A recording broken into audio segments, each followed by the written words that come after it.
নমস্কার বন্ধুরা, আজকের ভিডিওটি অত্যন্ত গুরুত্বপূর্ণ কারণ পশ্চিমবঙ্গের বিভিন্ন সামাজিক সুরক্ষা প্রকল্প যেমন অন্নপূর্ণা প্রকল্প বা লক্ষ্মীর ভাণ্ডার, যুব সাথী বা যুবশক্তি, কন্যাশ্রী, রূপশ্রী এবং অন্যান্য সরকারি সহায়তামূলক স্কিম, এই সমস্ত প্রকল্পের সুবিধা প্রাপকদের জন্য একটি গুরুত্বপূর্ণ আপডেট সামনে এসেছে। এখন থেকে এই সব প্রকল্পের আর্থিক সাহায্য সরাসরি উপভোক্তাদের ব্যাংক অ্যাকাউন্টে পাঠানো হবে ডিবিটি বা ডাইরেক্ট বেনিফিট ট্রান্সফার পদ্ধতির মাধ্যমে। অর্থাৎ আগের মতো কোনো মধ্যস্থতাকারী বা অ্যাকাউন্ট নাম্বার ধরে টাকা দেওয়া হবে না। এই ব্যবস্থার মূল উদ্দেশ্য হল স্বচ্ছতা বৃদ্ধি করা, দুর্নীতি কমানো এবং প্রকৃত উপভোক্তাদের কাছে সঠিক সময়ে অর্থ পৌঁছে দেওয়া। তবে এই সুবিধা পাওয়ার জন্য একটি অত্যন্ত গুরুত্বপূর্ণ শর্ত রয়েছে। আপনার ব্যাংক অ্যাকাউন্টটি অবশ্যই এনপিসিআই সার্ভারের সাথে আধার সিডিং করা থাকতে হবে। সহজ কথায়, আপনার আধার নম্বরটি আপনার ব্যাংক অ্যাকাউন্টের সাথে লিঙ্ক থাকতে হবে এবং সেটি ডিবিটি সক্রিয় থাকতে হবে। যদি আপনার অ্যাকাউন্টে আধার সিডিং না করা থাকে বা এনপিসিআই ম্যাপিং সম্পূর্ণ না হয়, তাহলে ভবিষ্যতে আপনি এই সমস্ত প্রকল্পের টাকা পেতে সমস্যার সম্মুখীন হতে পারেন। অনেক ক্ষেত্রেই দেখা যায়, আবেদন করা সত্ত্বেও শুধুমাত্র এই টেকনিক্যাল কারণে টাকা অ্যাকাউন্টে ঢোকে না। তাই সময় থাকতে এই বিষয়টি যাচাই করা খুবই জরুরি। আজকের এই ভিডিওতে আমি আপনাদের স্টেপ বাই স্টেপ দেখাবো কিভাবে চেক করবেন আপনার ব্যাংক অ্যাকাউন্টে ডিবিটি লিংক আছে কিনা। না থাকলে কিভাবে ডিবিটি লিংক করবেন। অনেকেই এনপিসিআই পোর্টালের মাধ্যমে ডিবিটি লিংক করার চেষ্টা করছেন, কিন্তু সার্ভার এররের কারণে করতে পারছেন না। আমি আপনাদের অন্য একটা ওয়েবসাইটের মাধ্যমে দেখাবো মাত্র 2 মিনিটে কিভাবে ডিবিটি লিংক করবেন। তাই অনুরোধ করব, ভিডিওটি শুরু থেকে শেষ পর্যন্ত দেখতে থাকুন। তবে চলুন ভিডিওটি শুরু করা যাক। প্রথমে গুগল ওপেন করে টাইপ করবেন উমাং, তারপর সার্চ করবেন। সার্চ রেজাল্টে প্রথম যে লিঙ্কটা আসবে সেই লিঙ্কে ক্লিক করবেন। লিঙ্কে ক্লিক করার সঙ্গে সঙ্গে অফিসিয়াল উমাং পোর্টাল ওপেন হয়ে যাবে। এই পোর্টালের লিঙ্ক ভিডিও ডিসক্রিপশনে দেওয়া আছে। লিঙ্কে ক্লিক করে ডাইরেক্ট এই পোর্টালে আসতে পারবেন। পোর্টালে আসার পর লগ ইন রেজিস্টার অপশনে ক্লিক করবেন। লগ ইন রেজিস্টার অপশনে ক্লিক করার পর এই রকম ইন্টারফেস আসবে। আগে থেকেই যদি এই পোর্টালের লগ ইন আইডি থেকে থাকে, তাহলে এখানে রেজিস্টার মোবাইল নাম্বার এন্ট্রি করবেন এবং এখানে এমপিন এন্ট্রি করবেন।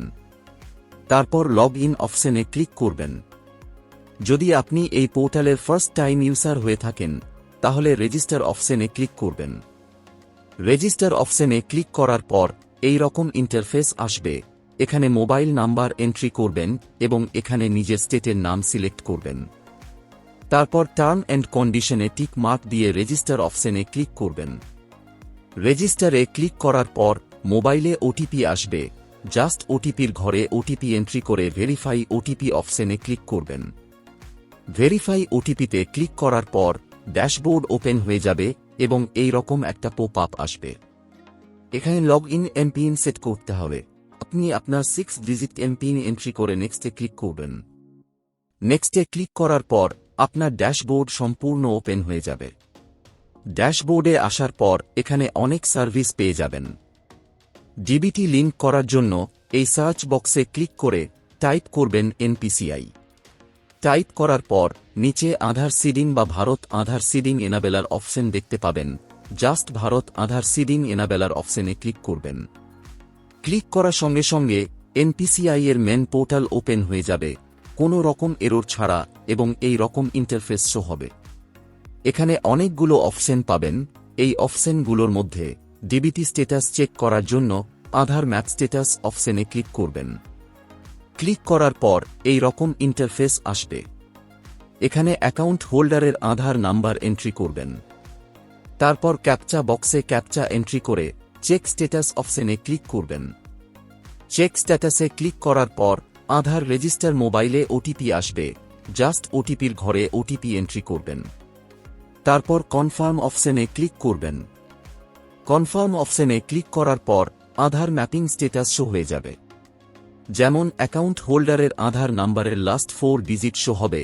এছাড়া ব্যাংকের নাম এবং ম্যাপিং স্ট্যাটাস অ্যাক্টিভ বা এনাবেল দেখাবে। যদি আপনার স্ট্যাটাস ইনঅ্যাক্টিভ দেখায় বা কোনো ব্যাংক এর নাম না শো হয় বা নট সিডেড দেখায়, তাহলে বুঝবেন আপনার ব্যাংক অ্যাকাউন্টে ডিবিটি লিংক করা নেই। ডিবিটি লিংক করার জন্য আধার সিডিং ডিসিডিং অপশনে ক্লিক করবেন। ক্লিক করার পর এই রকম ইন্টারফেস আসবে। এখানে অ্যাকাউন্ট হোল্ডারের আধার নাম্বার এন্ট্রি করবেন। তারপর এখানে রিকোয়েস্ট টাইপ অপশনে সিডিং সিলেক্ট করবেন। তারপর এখানে ব্যাংকের নাম সিলেক্ট করবেন, যে ব্যাংকে ডিবিটি লিংক করতে চান। ব্যাংকের নাম সিলেক্ট করার পর এখানে সিডিং টাইপ সিলেক্ট করবেন। আপনার ব্যাংক অ্যাকাউন্টে একদম ডিবিটি লিংক না থাকলে ফ্রেশ সিডিং সিলেক্ট করবেন। একই ব্যাংকে দুটো অ্যাকাউন্টের মধ্যে ডিবিটি মুভ করতে চাইলে movement with in the same bank with another account select করবেন। এবং একটা ব্যাংক থেকে অন্য একটা ব্যাংক অ্যাকাউন্টে ডিবিটি লিংক ট্রান্সফার করতে চাইলে movement from one bank to other bank select করবেন। তারপর এখানে ব্যাংক অ্যাকাউন্ট নাম্বার এন্ট্রি করবেন। কনফার্ম করার জন্য আবার এখানে ব্যাংক অ্যাকাউন্ট নাম্বার এন্ট্রি করবেন। তারপর নিচে স্ক্রল করে ডিক্লারেশনে টিক মার্ক দেবেন এবং ক্যাপচা বক্সে ক্যাপচা এন্ট্রি করে প্রসিড অপশনে ক্লিক করবেন। প্রসিডে ক্লিক করার পর এই রকম একটা পপ আপ আসবে। নিচে স্ক্রল ডাউন করে এগ্রি এন্ড কন্টিনিউ অপশনে ক্লিক করবেন। ক্লিক করার পর আধার রেজিস্টার মোবাইলে ওটিপি আসবে। ওটিপির ঘরে ওটিপি এন্ট্রি করে সাবমিট অপশনে ক্লিক করবেন।